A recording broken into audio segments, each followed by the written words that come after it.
Hello friends, welcome to computer tech world.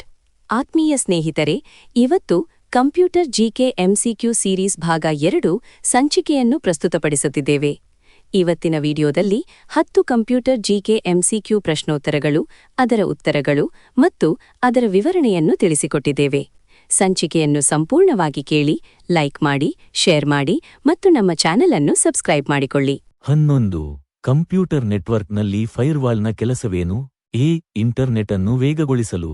B. ಅನಧಿಕೃತ ಪ್ರವೇಶದಿಂದ ರಕ್ಷಿಸಲು. C. Network traffic ಅನ್ನು ನಿರ್ವಹಿಸಲು. ಡಿ. ವೈಫೈ ಸಿಗ್ನಲ್ ಅನ್ನು ಹೆಚ್ಚಿಸಲು. ಉತ್ತರ ಬಿ. ಅನಧಿಕೃತ ಪ್ರವೇಶದಿಂದ ರಕ್ಷಿಸಲು. ಸಾರಾಂಶ: ಫೈರ್ವಾಲ್ ಪೂರ್ವನಿರ್ಧರಿತ ಭದ್ರತಾ ನಿಯಮಗಳ ಆಧಾರದ ಮೇಲೆ ಒಳಬರುವ ಮತ್ತು ಹೊರಹೋಗುವ ನೆಟ್ವರ್ಕ್ ಟ್ರಾಫಿಕ್ ಅನ್ನು ಮೇಲ್ವಿಚಾರಣೆ ಮಾಡುತ್ತದೆ ಮತ್ತು ನಿಯಂತ್ರಿಸುತ್ತದೆ. 12. ವೆಬ್ ಅನ್ನು ಸರ್ಫ್ ಮಾಡಲು ಯಾವ ರೀತಿಯ ಸಾಫ್ಟ್ವೇರ್ ಅನ್ನು ಬಳಸಲಾಗುತ್ತದೆ? A. Operating system. B. Web browser. C. Database. D. ಪಠ್ಯ ಸಂಪಾದಕ. ಉತ್ತರ ಬಿ. Web browser.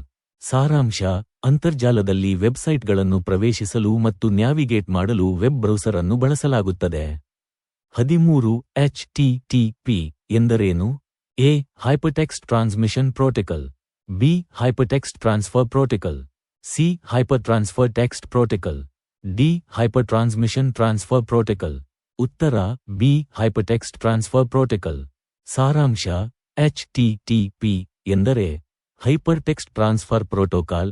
ಇದನ್ನು ಅಂತರ್ಜಾಲದ ಮೂಲಕ ವೆಬ್ ಪುಟಗಳನ್ನು ರವಾನಿಸಲು ಬಳಸಲಾಗುತ್ತದೆ. 14. ಕೆಳಗಿನವುಗಳಲ್ಲಿ ಯಾವುದು ಇನ್ಪುಟ್ ಸಾಧನಗಳ ಉದಾಹರಣೆಯಾಗಿದೆ? A. Printer. B. Monitor. C. Mouse. D. Speaker. ಉತ್ತರ ಸಿ. ಮೌಸ್. ಸಾರಾಂಶ: ಮೌಸ್ ಎನ್ನುವುದು ಕಂಪ್ಯೂಟರ್ನ ಚಿತ್ರಾತ್ಮಕ ಬಳಕೆದಾರ ಇಂಟರ್ಫೇಸ್ನೊಂದಿಗೆ ಸಂವಹನ ನಡೆಸಲು ಬಳಸುವ ಇನ್ಪುಟ್ ಸಾಧನವಾಗಿದೆ. 15. ಕಂಪ್ಯೂಟರ್ನಲ್ಲಿರುವ ಡೇಟಾದ ಚಿಕ್ಕ ಘಟಕ ಯಾವುದು? A. Byte. B. Bit. C. Nibble. D. Kilobyte. ಉತ್ತರ ಬಿ. ಬೆಟ್. ಸಾರಾಂಶ: ಬಿಟ್ ಎನ್ನುವುದು ಕಂಪ್ಯೂಟರ್ನಲ್ಲಿನ ಡೇಟಾದ ಚಿಕ್ಕ ಘಟಕವಾಗಿದ್ದು, ಇದನ್ನು 0 ಅಥವಾ 1 ನಿಂದ ಪ್ರತಿನಿಧಿಸಲಾಗುತ್ತದೆ. 16. ಕಂಪ್ಯೂಟರ್ನಲ್ಲಿ ಎ.ಎಲ್.ಯು ಏನು ಕೆಲಸ ಮಾಡುತ್ತದೆ? ಎ. ಮೆಮೊರಿಯನ್ನು ನಿರ್ವಹಿಸಲು. ಬಿ. ಅಂಕಗಣಿತ ಮತ್ತು ತರ್ಕ ಕಾರ್ಯಾಚರಣೆಗಳನ್ನು ನಿರ್ವಹಿಸಲು. ಸಿ. ಇನ್ಪುಟ್ ಮತ್ತು ಔಟ್ಪುಟ್ ಅನ್ನು ನಿಯಂತ್ರಿಸಲು. ಡಿ. ಸಂಗ್ರಹಣೆಯನ್ನು ನಿರ್ವಹಿಸಲು. ಉತ್ತರ ಬಿ. ಅಂಕಗಣಿತ ಮತ್ತು ತರ್ಕ ಕಾರ್ಯಾಚರಣೆಗಳನ್ನು ನಿರ್ವಹಿಸಲು. ಸಾರಾಂಶ: ಎ.ಎಲ್.ಯು ಅಂಕಗಣಿತದ ತರ್ಕ ಘಟಕ ಆಗಿದ್ದು, ಸಿ.ಪಿ.ಯುನಲ್ಲಿ ಅಂಕಗಣಿತ ಮತ್ತು ತಾರ್ಕಿಕ ಕಾರ್ಯಾಚರಣೆಗಳನ್ನು ನಿರ್ವಹಿಸುತ್ತದೆ. 17. ಚಿತ್ರಗಳಿಗಾಗಿ ಯಾವ ಫೈಲ್ ಫಾರ್ಮ್ಯಾಟ್ ಅನ್ನು ಬಳಸಲಾಗುತ್ತದೆ? A. Docx. B. XLSX. C. JPG. D. PPTX. ಉತ್ತರ ಸಿ. ಜೆಪಿಜಿ. ಸಾರಾಂಶ: ಜೆಪಿಜಿ ಎಂಬುದು ಚಿತ್ರಗಳಿಗಾಗಿ ಬಳಸುವ ಸಾಮಾನ್ಯ ಫೈಲ್ ಫಾರ್ಮ್ಯಾಟ್ ಆಗಿದೆ. 18. ಕರ್ಸರ್ನ ಎಡಭಾಗದಲ್ಲಿರುವ ಅಕ್ಷರವನ್ನು ಅಳಿಸಲು ಯಾವ ಕೀಯನ್ನು ಬಳಸಲಾಗುತ್ತದೆ? A. Enter. B. Backspace. C. Delete. D. Shift. ಉತ್ತರ ಬಿ. ಬ್ಯಾಕ್ಸ್ಪೇಸ್. ಸಾರಾಂಶ: ಬ್ಯಾಕ್ಸ್ಪೇಸ್ ಕೀ ಕರ್ಸರ್ನ ಎಡಭಾಗದಲ್ಲಿರುವ ಅಕ್ಷರವನ್ನು ಅಳಿಸುತ್ತದೆ. 19. ಕೆಳಗಿನವುಗಳಲ್ಲಿ ಯಾವುದು ಸರ್ಚ್ ಇಂಜಿನ್ ಆಗಿದೆ?